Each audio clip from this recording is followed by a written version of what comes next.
राधे राधे, जय श्री कृष्णा। आज मैं आपको कार्तिक मास के महात्म्य की एक पौराणिक कथा सुनाने जा रही हूँ। प्राचीन काल में कागजीपुरी में चोल नामक चक्रवर्ती राजा राज्य करता था। उसी के राज्य से उसके देश का नाम भी चोल देश ही प्रसिद्ध हुआ। राजा चोल के राज्य में कोई भी प्राणी दरिद्र, दुखी, पापी और रोगी नहीं था। यह सब राजा के यज्ञ करने के प्रभाव से था। ताम्रपर्णी नदी के किनारे सोने के यज्ञ के स्तंभ सुशोभित थे। एक दिन वह राजा भगवान विष्णु के पास गया। भगवान उस समय शेष शैया पर योग निद्रावश सो रहे थे। राजा ने उनकी मणियों, मोतियों और सोने के आभूषणों से, फलों फूलों से राजा की पूजा की और साष्टांग प्रणाम करके भगवान के चरणों के पास ही बैठ गया। थोड़ी देर बाद उसी नगरी का एक ब्राह्मण विष्णुदास भी वहीं आया और उसने भी भगवान विष्णु की पूजा तुलसी दल और जल से की। विष्णुदास ने वहां जाकर भगवान विष्णु को विष्णु सूक्त मंत्रों द्वारा स्नान करवा के मंजरी दलों से विधि पूर्वक पूजन किया। विष्णुदास के चढ़ाए हुए तुलसी दल से राजा के चढ़ाए हुए मणि, मोती, स्वर्ण के फूल ढक गए और गहने आदि भी ढक गए। राजा ये देखकर क्रोध से भरकर बोला, अरे ढोंगी मूर्ख ब्राह्मण, तूने मेरी चढ़ाई हुई सोने की मणियों, मोतियों और सोने के फूलों को तुलसी दल से और अपने फूलों से ढक दिया है। तू भला भक्ति करना क्या जाने, क्योंकि तूने मेरे किए हुए सुंदर श्रृंगार को बिगाड़ दिया है। राजा की बात सुनकर विष्णुदास को भी क्रोध आ गया और वह बोला, हे राजन, तुम भक्ति करना नहीं जानते, तुमको अपने धन का घमंड है। बताओ, आज से पहले तुमने भगवान के कितने व्रत किए हैं?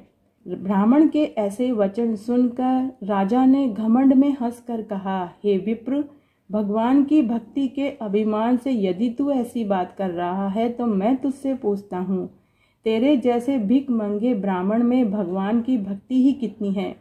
क्योंकि तुमने आज तक भगवान की प्रसन्नता के लिए कुछ नहीं किया है, न ही कोई मंदिर बनवाया है, न ही तुमने कोई दान पुण्य किया है। तुम भला इस प्रकार की भक्ति का क्या मोल जानो, जैसी कि तुम कर रहे हो?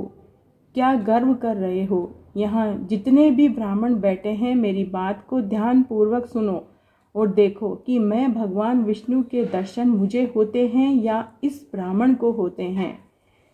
आप सब लोगों को पता चल जाएगा। ऐसा कहकर राजा अपने महल में चला गया। वहां जाकर उसने अपने पुरोहित मुद्गल को आचार्य बनाकर विष्णु यज्ञ आरंभ किया।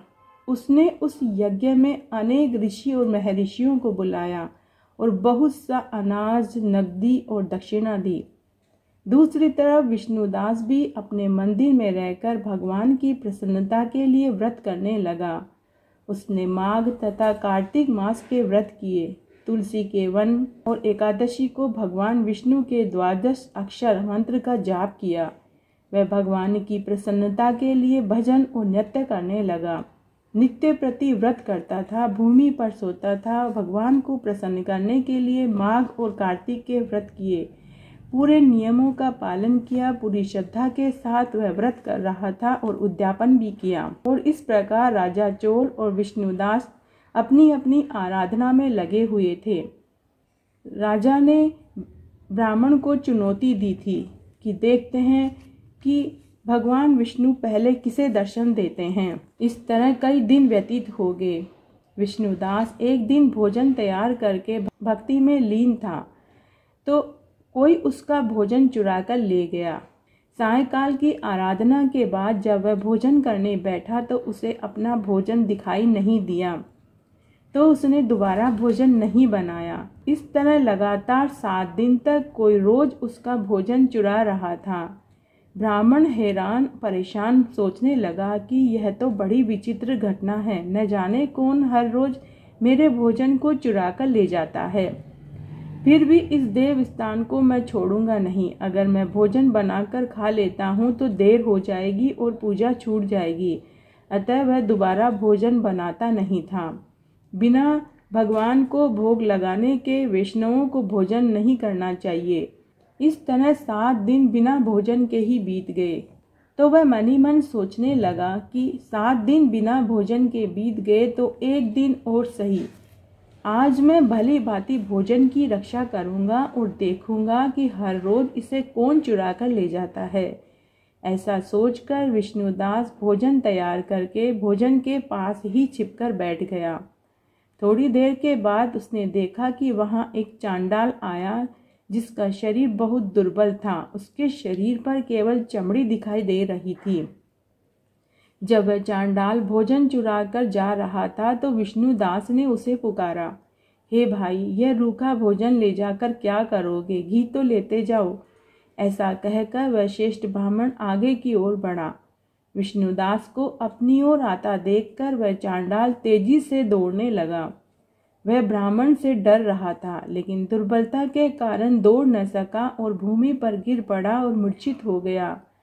चांडाल को मूर्छित देखकर विष्णुदास लपक कर उसके पास पहुंचा और अपने वस्त्र से उस पर हवा करने लगा। और इसके बाद उसने जो कुछ देखा उसे देखकर वह आश्चर्यचकित रह गया। उसने देखा कि उसके सम्मुख शंख, चक्र, गदा, पद्मधारी, पीतांबरधारी चतुर्भुज रूप अलसी के फूल के समान कांति वाले, छाती में कौस्तुभ माला से सुशोभित साक्षात श्री भगवान विष्णु खड़े हैं।